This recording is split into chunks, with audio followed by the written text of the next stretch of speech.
Hello and welcome to Firearm Freedom. This is going to be another Milsurp Monday video. But before we get this Milsurp Monday video started, I just wanted to let you guys know that we do have a Firearm Freedom merchandise store. The link for that is live down in the description below, and anything you purchase from that merchandise store greatly supports what I do here on Firearm Freedom. While you're down there, if you really enjoy these videos coming out here on the channel, be sure to hit that subscribe button and ring that bell so you never miss out on anything that I'm posting every single month. In today's Milsurp Monday video, I am very excited to bring you the Turkish Mauser M38 or 1938 model. A lot of the information out there about this rifle is actually hard to come by. You will notice immediately that when you Google or YouTube M38 Turkish Mauser, or even just Turkish Mauser in general, not quite a lot comes up as far as the description of the manufacturing plants that these rifles were made in and a lot of other information like that. So this Turkish M38 was manufactured in the Kale plant. I know I'm going to pronounce a lot of this stuff improperly, but bear with me. And there are a couple different manufacturers that you guys will find on the receivers of your Turkish Mausers. Now, from what I can find, the United States was actually the country that designated this the M38 Turkish Mauser. There's two main Turkish Mausers that you guys are going to see within the United States, and that is the earlier generation, or the model 1903 Turkish Mauser, which is slightly older, and really the only difference is back in the receiver area and specifically where the stripper clip guide area is, and that is about it. The bolts are also not interchangeable. And then we also have what you guys see here in front of you, which is the M38 model.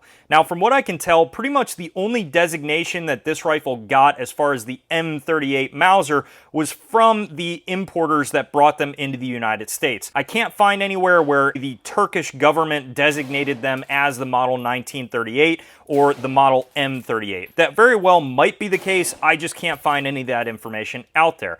Aside from a lack in information as far as how the Turkish government put these into play, you will also find somewhat of an interesting amount of information on where these rifles originated from. Turkey, as far as the forces that it had during the First and Second World War, were kind of getting pulled in a bunch of different directions. And that's why I have seen a wide variety of different firearms that the Turkish military used in the First and Second World War. If you guys are noticing from the backroll video footage, it looks almost identical to a Gewehr 98. And if you're familiar with the Gewehr 98, you will have a hard time seeing anything out of the ordinary or different with this Turkish M38 here, comparing it to the Gewehr 98. Really, the only difference may be fit and finish and also the markings that are on the receiver. The reason for that, the Turkish military adopted a ton of Gewehr 98s around the World War I and into World War II era. Now, from what I can tell with the receiver markings, if you have a Turkish M38 that is marked ATF. I know, ironic, I thought the exact same thing, but if it is marked ATF on the receiver, that is an indicator that you have a German-produced M38. So in other words, you basically have a Gewehr 98 that just has different markings on the receiver. Now, with that being said, I obviously have a K.Kale receiver. However, on the import markings, which you will have up here on the barrel, unfortunately, this does have import markings. It marks 1938 German 8mm, and this is also imported by CAI underneath, or Century Arms International. I don't know if they simply marked it German 8mm for the fact that it is chambered in 8mm Mauser, or for the significance that this has a German heritage behind it, or a German Gewehr 98 behind it. I can't find any German markings whatsoever on the rifle, whether that be cartouches on the stock, underneath the bolt. And if you guys know any period correct German firearms, you know that they pretty much mark each and every part of them. Even pre-World War II German firearms were serial numbered and marked in very significant places that are very hard to miss. I can't even find areas where there would have been text that was covered over by the new Turkish text. So I personally think that this is not a Gewehr 98 that was then remarked for the Turkish military. It seems that this was a Turkish-produced M38 Mauser. Now, with that being said, the rifles are still going to be identical, but it appears that if you have a German originating Gewehr 98, the fit and finish are going to be a little bit better. Now, I can tell you guys that from the vast amount of German firearms that are out there and the Turkish firearms that are out there, generally speaking, the Turkish Mausers have a little bit more of a rough fit and finish. The bores are still very shootable and the actions and everything are still very sound, but you'll see more machine marks. The stocks have definitely seen better days, but you guys have to remember that these rifles probably saw a lot of the First and Second World War. The reason why I say First World War, even though this receiver is marked as being 1944, as you guys can probably see right there, is that a lot of these rifles, although were remanufactured in the 40s, actually saw a lot of use in the early 1900s as well. A lot of the stock sets that are out there, a lot of the bolts and everything like that may have been refurbished into these World War II era Turkish Mausers. So I don't know if that's the case for every single Turkish Mauser that's out there, but I do know that if you have a Turkish Mauser, there's a good chance that a lot of the parts aren't going to be matching, and that may be the fact that it was re-arsenaled in the 40s, taken from an original Turkish Mauser from World War I era and brought into the World War II era with slight arsenal refurbs throughout its lifetime. Now, with that being said, the overall condition of the rifle, again, looks like it has a significant amount of wear, definitely has a little bit of soul to it, but quite frankly, guys, overall, this condition is awesome. Still very shootable, and it still shot great at the range. It even handled some pretty hot cartridges, which I was pretty impressed with.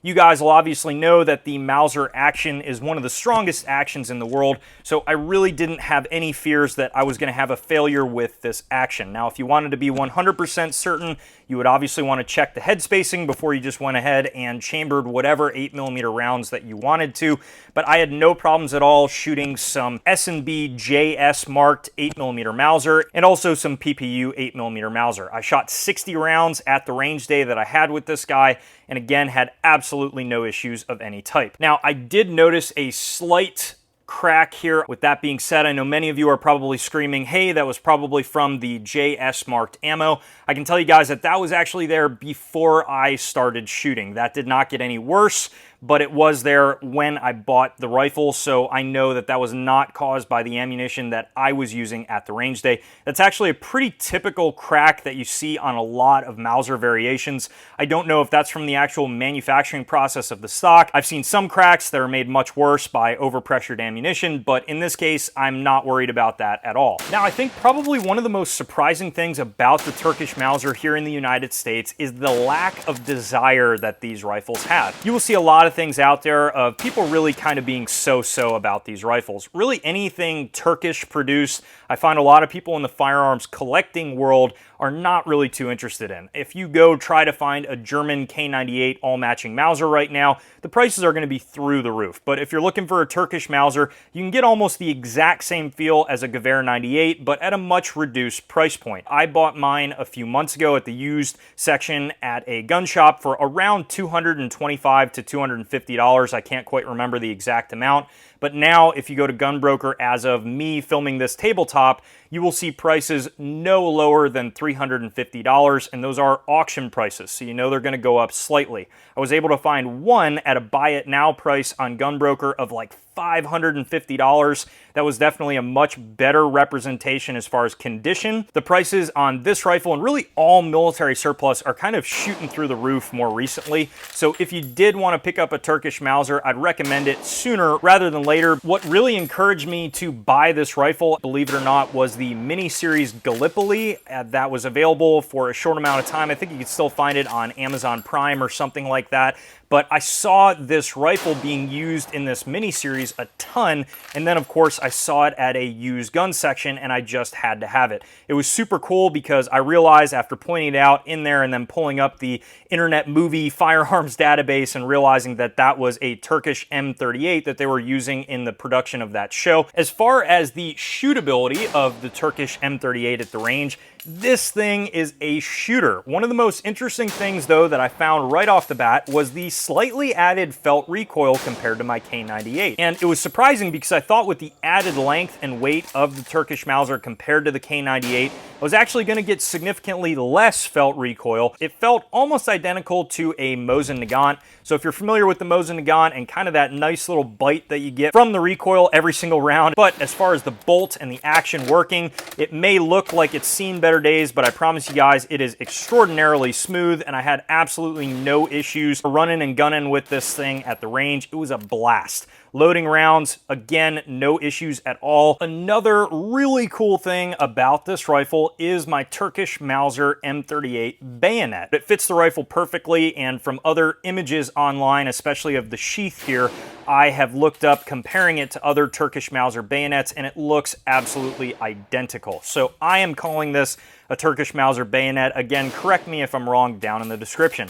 But the cool side note story about this bayonet is that I actually bought it way back when I was a kid, maybe around 16 or 17 years old. I really didn't know what this belonged to. I just thought it was a cool bayonet that I just had to have. But then, come to find out, once I picked up this Turkish Mauser and linked these guys together in the safe, I was blown away because I realized that I actually had a Turkish Mauser bayonet for my brand new Turkish Mauser. I think the collectability of these rifles are continuously going to rise as time goes on. And overall, guys, that is going to wrap up this Milsurp Monday video on my Turkish Mauser. If you guys have any other questions about my specific Turkish Mauser or anything else on the channel, be sure to throw them down there in the comments section, and you guys know I absolutely will get back to you. While you're down there, check out that description for the links to my Firearm Freedom Facebook, Twitter, and Instagram account. We do daily posts on all three of those accounts that you guys are not going to want to miss. And as always, guys, thank you so much for watching, and stay tuned for more great videos to come soon.